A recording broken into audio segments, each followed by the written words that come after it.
वाले प्रथम शासक बप्पा रावल, जिन्हें काल भोज के नाम से भी जाना जाता है।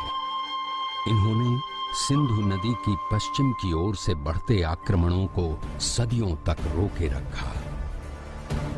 इन्हीं के वंशज महाराणा कुंभा हुए, जिन्होंने अपने शासनकाल में 33 किलों का निर्माण करवाया, जिनमें विश्व प्रसिद्ध कुंभलगढ़ और चित्तौड़गढ़ का विजय स्तंभ मुख्य हैं। इसी राजवंश में एक और महाप्रतापी राजा राणा सांगा हुए, जिनका साम्राज्य अफगानिस्तान तक फैला था, जिनका जीवन चरित्र शौर्यपूर्ण गाथाओं, त्याग और बलिदान से भरा है। युद्ध के दौरान उनके शरीर पर 80 घाव लगे थे, जिनमें एक आंख, एक हाथ और एक पांव बुरी तरह से स्वाभिमान की रक्षा के लिए युद्ध में वे सदैव तत्पर रहे। पराक्रम और बलिदान की इस गाथा में एक नाम पन्नाधाय भी है, जो कि एक गुर्जर जाति की धाय मां थीं, जिन्होंने अपने पुत्र चंदन का बलिदान देकर राणा उदय सिंह की रक्षा की, जिनके पुत्र महाराणा प्रताप हुए। महाराणा प्रताप का जन्म पाली जिले के अखेराज सोनगरा की पुत्री एवं महाराणा उदय सिंह की महारानी जयवंत कंवर की कोख से विक्रम संवत 1597 में अर्थात 9 मई 1540 को कुंभलगढ़ में हुआ। बाल्यकाल चित्तौड़गढ़ में गुजरा।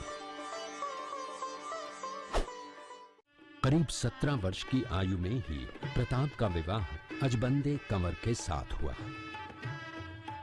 सन 1567 में अकबर ने जब चित्तौड़गढ़ पर आक्रमण किया तो मेवाड़ के प्रमुख सरदारों और सेना नायकों के आग्रह पर महाराणा उदय सिंह ने चित्तौड़गढ़ छोड़ दिया।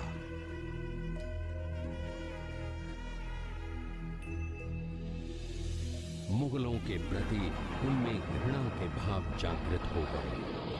अपने देश, कुल, गौरव और मातृभूमि की मर्यादा के लिए प्राण न्योछावर करने वाले योद्धाओं और ललनाओं से प्रताप ने न केवल सीख ली, बल्कि ये घटना उनके जीवन का आधार बन गई। अपने पिता के साथ दुर्गम पहाड़ों में रहने के बाद प्रताप ने गोगुंदा में अपना पड़ाव कायम किया। फरवरी 1572 को महाराणा उदय सिंह का देहांत हुआ।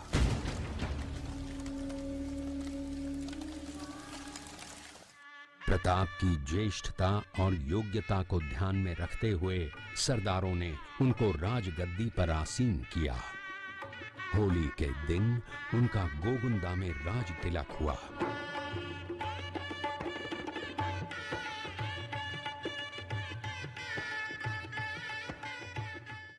उस समय तक लगभग सभी राजाओं ने मुगल सम्राट अकबर की अधीनता स्वीकार कर ली थी। एकमात्र महाराणा प्रताप ने अपना मस्तक अकबर के आगे नहीं झुकाया। अपनी स्वाधीनता और सार्वभौमिकता के अधिकार को सर्वोपरि माना। अपने दृढ़ निश्चय का परिणाम प्रताप अच्छी तरह जानते थे। प्रताप मुगलों से लोहा लेने की तैयारी में जी जान से जुट गए। 18 जून 1576 की सुबह हल्दी घाटी और खमनोर के मध्य एक मैदान में ऐतिहासिक युद्ध हुआ, जो बाद में रक्त तलाई के नाम से जाना गया। महाराणा प्रताप की सेना गोगुंदा से हल्दी घाटी पहुंची, जबकि सेनापति मानसिंह के नेतृत्व में मुगल सेना ने हल्दी घाटी के ठीक नीचे मैदान में अपना मोर्चा जमाया। मुगल सेना के हरावल दस्ते द्वारा घाटी में घुसपैठ करने के प्रयास की प्रतिक्रिया स्वरूप महाराणा प्रताप की सेना मुगलों पर टूट पड़ी। प्रताप के हरावल सैन्य दलों का नेतृत्व पठान हाकिम खां सूर कर रहे थे। भीलू राणा, जो राणा पूंजा के नाम से भी जाने जाते हैं, उनके नेतृत्व में भील आदिवासियों ने गोरिल्ला पद्धति से युद्ध करते हुए मुगलों के छक्के छुड़ा दिए। देखते ही देखते शाही सेना में खलबली मच गई। रक्त तलाई घोड़ों की टापों, हाथियों की चंगाड़ों और तलवारों की झंकारों से गूंज उठी।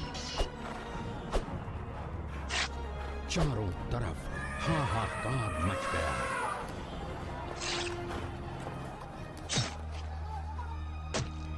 युद्ध का घटनाक्रम अचानक उस समय बदल गया जब प्रताप ने अपने घोड़े चेतक को एड़ लगाकर मानसिंह के हाथी पर चढ़ा दिया और उस पर भाले से भरपूर वार किया। मानसिंह हौदे में दुबक गया। हाथी से उतरते समय चेतक की एक टांग कट गई। इस स्थिति को भांपकर महाराणा प्रताप के हमशक्ल सेनापति झालामान ने महाराणा प्रताप से आज्ञा लेकर उनका राजमुकुट धारण किया। मुगल सेना झालामान को महाराणा प्रताप समझकर उन पर टूट पड़ी। झालामान शहीद हो गए। उधर चेतक ने अपने स्वामी को 5 किलोमीटर तक 3 टांगों पर ही लेकर एक बरसाती नाले को पार किया। उसके पश्चात उसके प्राण पखेरु उड़ गए। इस युद्ध से महाराणा प्रताप के मन पर गहरा प्रभाव पड़ा।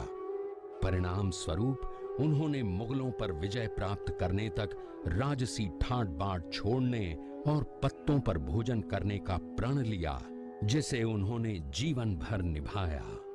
महाराणा प्रताप ने अपना सैन्य बल बढ़ाकर सर्वप्रथम अरावली पर्वत की घाटियों में बसे दिवेर पर चढ़ाई कर विजय प्राप्त की। इसके बाद कुंभलगढ़ पर भी विजय प्राप्त की। सिर्फ चित्तौड़गढ़ को छोड़कर सारे मेवाड़ को अपने अधीन कर लिया। कालांतर में महाराणा ने चावंड में अपनी राजधानी स्थापित की।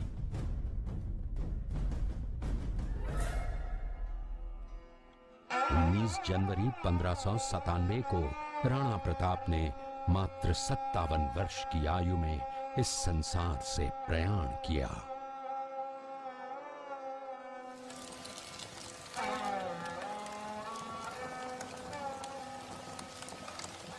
हल्दी घाटी का युद्ध एक सांप्रदायिक युद्ध न होकर आत्मसम्मान, मातृभूमि की स्वतंत्रता व स्वाधीनता का संघर्ष था।